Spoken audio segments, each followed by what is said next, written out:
finally, after all the time, we are going to go ahead and do the long-awaited Q&A. So these questions are from you guys. Pretty much, I felt like when I put the post on Facebook asking for you guys to throw some questions out there that you want to know, I mean, free reign. There's a few things I want to touch on, like maybe some personal stuff, small things here and there, like, you know, where I live. But I have quite a few questions. I didn't think we'd get what we did. And so I got Corey here to help read them. He's going to pick, so it's not me being biased, answering questions I want to. So we got good old Corey here from the other videos you guys have seen. And we're gonna just let them shoot, just go with it. Right. And I'm gonna answer them as straight up as I can, you know. So here we go. What you got? Here we go. How do you keep your beard looking so good? I figured I'd get asked that. To be honest, I get asked about my beard quite a bit more than you would think somebody would. I use a moisturizer. I use regular conditioner I wash my hair with. I comb it. I've got a damn beard straightener. So a lot of damn work. That's the answer. I work on it all the time. Comb it, doing this to it. Growing up, who got you into racing? Ooh.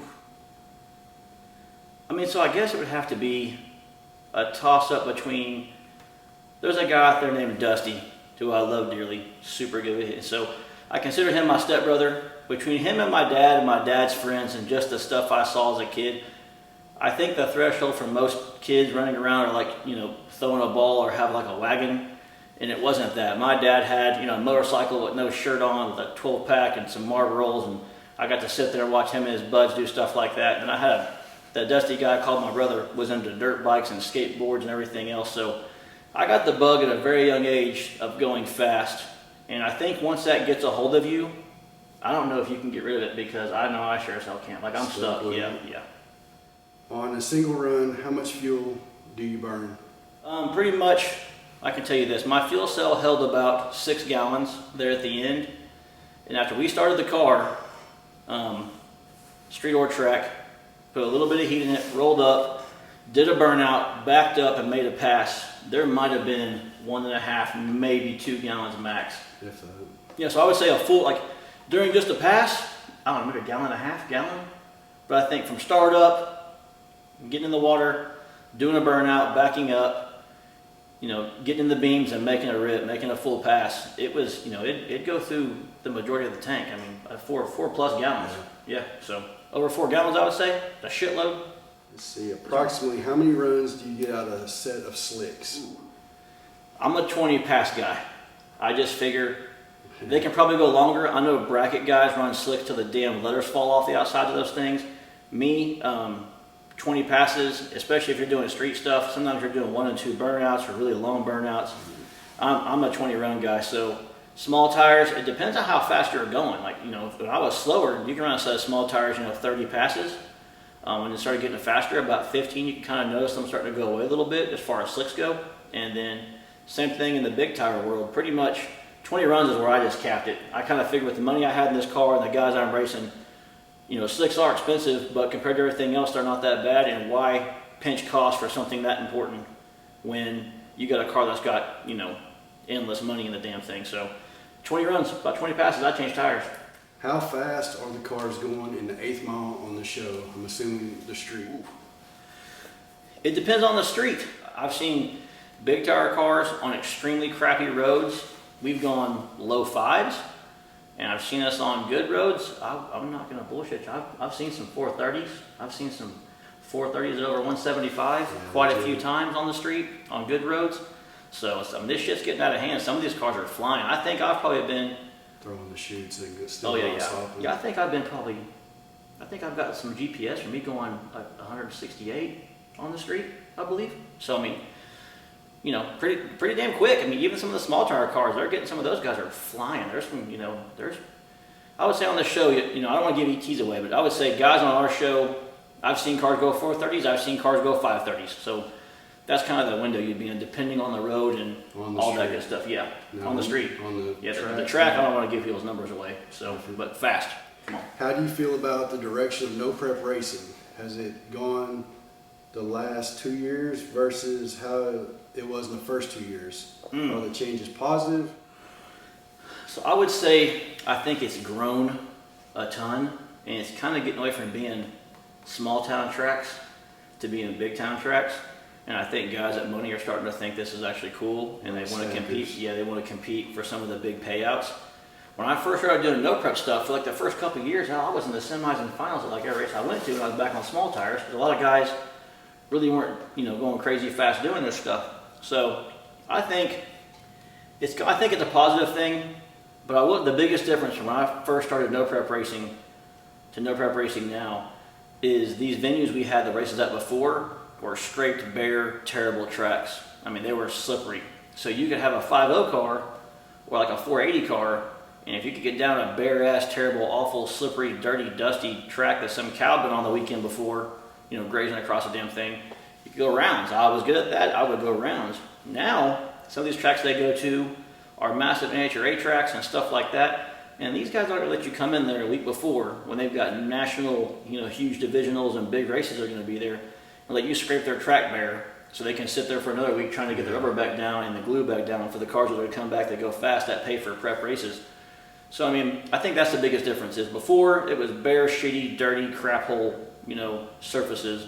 Now, these are, Joliet, Bristol, Colorado. Big time tracks. Yeah, big time, massive, super badass tracks. So the surfaces are there, which means the cars go faster, which means it's not as slick, which means the big money guys come in because now they're not as scared of tearing their, $250,000 race cars up and all that. But it's grown the sport because right now, it was first we were the laughing stock of drag racing, and now all the guys laughing at us want to come race with us. So, I think it's good.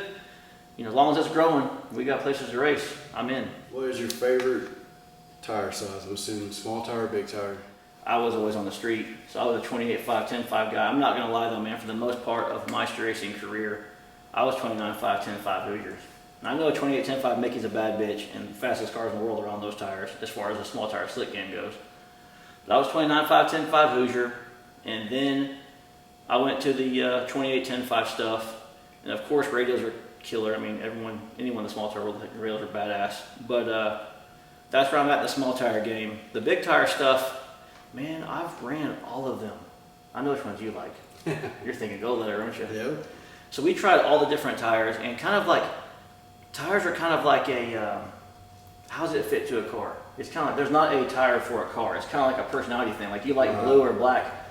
Same thing with a car. Depending on how your tune-up is and what the weight's on your car and how you run your car, a tire will be different. So I think tire size, I would say a 34.5. As far as the actual tire, I'm not sure I could pick one tire as far as a brand. What is your dream car? If I had to pick one, I'd probably go, Trophy truck. ooh, that would be it. Yeah, if I could have anything just to roll through the city in, do whatever the hell I wanted, that's what it'd be. Like I'd have a full-blown pre-runner's trophy truck style rig, just full. Mad Max. Yeah, full long travel, everything, navigate the whole rig. That would be, you know the kind of trouble I'd get. Yeah. I'd be on the news, like I'd be on TMZ. It'd be terrible. That would be it though, trophy truck. If I could pick one thing to drive around, unlimited budget, just here you go, right in front of me, full-blown trophy truck. Badass. Yeah. Next question. All right, what you got? Just how sketchy was the El Camino to drive? Depends on different stages of it. When we first got the El Camino, Depends on if it leaves right or... yeah, so when I first got a hold of the El Camino, I can promise you right now, literally, every time I was making a pass in that car, I had no idea what the fuck it was going to do, or where it was going to go, or what the hell was going to break, or anything. So, it's kind of like, you get in a car that's got, quite a bit of horsepower with a shitload of nitrous on a small tire with stock suspension, and you strap in there and have no idea. So I don't know if there's a word for it. Pretty much it was just kind of like a oh shit type thing. Just buckle up and point that thing and pray and kind of wheel through it. But as the car progressed, there were certain times I got a little more lined out. Like when we had the last big nitrous motor in there on the smallish big tire, we had the car working pretty damn good. What about when you get mad? You see me. Yeah. You can tell. I'll tell you right now, because if I get mad or get frustrated in that car, and it's moving around, there's that time where you're supposed to let off and do stuff, and then Corey's been there on the street or the track or anywhere else we've been, and if I get pissed off enough, I get this thing where it's like, okay, I'm done letting this car win, and we're gonna have like a little domestic, little domestic battle down the track, and you'll see both doors or the bumper or the front end because I won't let out, and we'll just see what happens at the end and who's okay, me or the car type thing. So we definitely had those kinds of battles. We had times where I thought the thing was in left field, it'd go straight down Broadway, like let go of the wheel and drink a soda calm. And then on small tires, it was a train wreck. Wheelie, go crazy, can't see what the hell you're driving, flames shooting out, no brakes half the damn time. So I was like Sketchy 1 to 10, I was probably a solid 8.5 every pass, up until the end probably. I don't know, when you got the side wings on It did help. It helped. Yeah, there at the end helped quite a bit. The car wasn't bad at the end, I will say. It was going pretty damn well. Will you go for the list again? I mean, come on now. Yeah. Yeah, I mean, where do you think I crashed the Elko for one? I was going for the list. And if there's a list in Oklahoma City that I can be a part of at any given time, and I've got a running vehicle, I'm going for the list. TV show, no TV show, same friends, different friends. I'll start my own fucking list. If there's a list, or if we're out here, pretty much measuring whats, and the egos are involved, and there's some betting racing cars, I'm going to do it. So yes, I will, if there is one, for life. Street or no prep? I'm not gonna lie, I'll put a little more on that question. So over the whole course of me racing everything, I did the street stuff for the majority of it. And the reason I kind of went after and did the no prep thing so much was, for one, it's part of the show, won't BS you there. So, of course I got to go around and do that whole thing and go to the coolest tracks with my buddies and race people, and that was badass. And see the fans, which is probably the coolest thing about doing that stuff. But I did the street stuff so long, you kind of get the same circles, the same people, all that stuff's kind of involved. And of course, you guys can, think most of this stuff's fake. I've been in a shitload of trouble over my life, street racing. And you start to get to a certain age to where, and laws and stuff are changing now. I mean, they're not playing a whole lot. You get the wrong cop out there, this little boy's had a bad day, catch you out there blowing flames and doing burnouts and making a bunch of noise at 3 or 4 in the morning. Some of these guys are pissed, and they'll haul your car in, you can't get it back, a judge puts you in jail, you can lose your license. It's on a weekend. Yeah, I'm getting old enough now where I have to be a little more cautious because, sandwich and you keep digging a hole, you won't get out of the damn thing. So I love the street thing. It's my home. That's where I'll always race. Like, I will always be a street racer. But I kind of had a good time at the no prep stuff. It was different for me. I never did any of that stuff. I wasn't used to the bulbs and how the whole thing worked, and the surfaces are a hell of a lot more consistent than changing roads in the middle of the night because the cops showed up, which is also cool. It's also a pain in the ass. By the time you get it figured out, you're switching roads because the police got there. So definitely street's my answer, but I'm not gonna lie, I have quite a bit of fun no prep racing. I like it. Last question. Uh-oh. How do you feel the rules are currently in the No Prep Kings? So when it first started, it was kind of like steel roof and quarters and a few other things, and they had safety stuff because of liability at racetracks and things like that. So cars had to pass, safety inspections. Sure. My car didn't. And since I was kind of grandfathered in, I'm not gonna lie, people turned their head quite a bit for me, and I appreciate the hell out of all the guys that did that. Let me race this car, because it didn't have hardly any safety in it. Like, people would have shit if they saw it. Like, we were going 430s with a damn 8-point, at like 180 miles an hour, 170 something miles an hour. So, over the course of stuff like that, the rules weren't too bad. And I didn't have a car that would get there. It was always heavy. The Elko was all steel. So I couldn't get that car down to 2,700 pound range. It wasn't a chassis car. So I'm working with an El Camino, to be honest. It didn't matter. And then the cars hadn't got that fast yet. We had still been racing so long, we were still at the crappier tracks, I could still get down. But then as time went on, they start, all the different cars, and there's, 32 for the Invitational and this and that, and race your way in and everything else. So then it got to where, the rules were, this combo is this much, no alternate wheelbases, supposed to be a steel roof and quarters VIN car. Fuel. Yeah, and I ran M5. I ran a VP M5 when the show first started. Chief started running that stuff. I saw it, thought it was so badass. I put it in my car, made massive gains. Stuff like that was gnarly.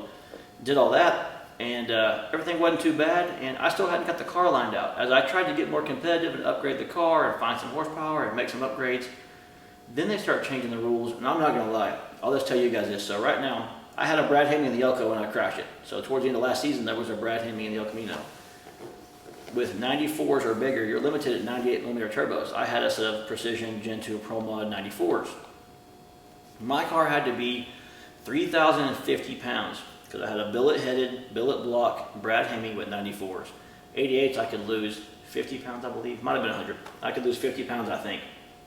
So I could be roughly 3,000 pounds, or with the turbos I had, I was 3,050 pounds. And they will allow, so like, let's say, I hate to bring the names up, let's say Kai, full-blown chassis car, badass car, you know, Camino, it's a slick ride with, you know, I don't know, a 959 or a 1008, whatever the hell cubic inch Musi motor, badass motor, 5 or 6 kits. So I literally watched Lizzie and Kai both run right door to door with some of the fastest turbo cars I've ever seen in no prep. We're talking 200 miles an hour, and the rules weren't that far off. Well, after that happened, when Ryan went again, now 1,000 cubic inch nitrous combo can be 2,500 pounds. And like a billet 41X or a billet Hemi or a billet, even a billet big block Chevrolet, we gotta be 3,000 pounds. So literally, cars that were in the finals almost every single race, next to twin turbo billet motors, can be 500 pounds less. The same weight as this whole damn motor. Like putting this motor in my car, in addition to what, you know, a 200 mile an hour, 1,000 cubic inch, 6-gun chassis, Pat Busey, nitrous car can be. They're following the rules too, but I mean, still it's... Yeah, nothing, I'm not hating on nitrous guys or saying anything else. I just think, in my opinion, as far as rules goes, I don't give a shit what racing they're doing in the whole world. Nothing should be more than 300 pounds apart. 300 pounds is a shitload. 500 pounds is astronomical. That's like driving with the fucking shoes out. There's no racing division that has that big of a gap. Yeah, and so, but No Prep Kings, 1,000-inch nitrous car, 6 kits, can be 550 pounds less than me, which is mind-blowing.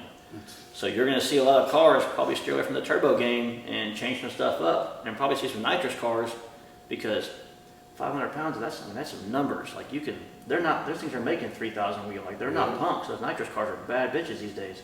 Plus the payout. I mean, they're gonna try to go for it. Yeah, people are going to change combos up. So we'll see what happens, see if the rules change or anything else. I think, you know, I'm not saying they should stack weight, but at least let turbo guys be lighter, I would say, if you want to do something like that.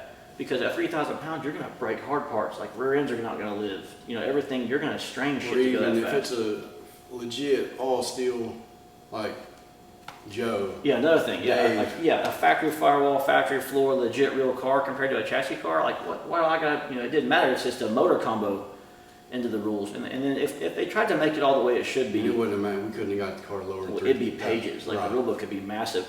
So that part kind of sucks. I see why they're trying to do stuff that way, but at the same time, I mean, if we were at bare tracks, I wouldn't give a shit what the car weighed. If we were at bare surfaces at any track in the country, didn't make a damn where we're at, I'd run what you run. Yeah. Like I wouldn't care, you know, because light cars are going to fight it, heavy cars are going to fight it, the middle cars will be okay.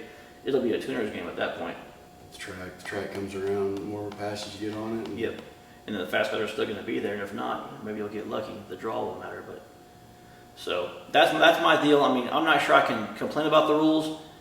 I'm not sure it should be a 500-pound difference between a turbo car and a nitrous car, but at the same time, you know, hey, it is what it is. You can show better or show up and race, you know. That's it. You know, but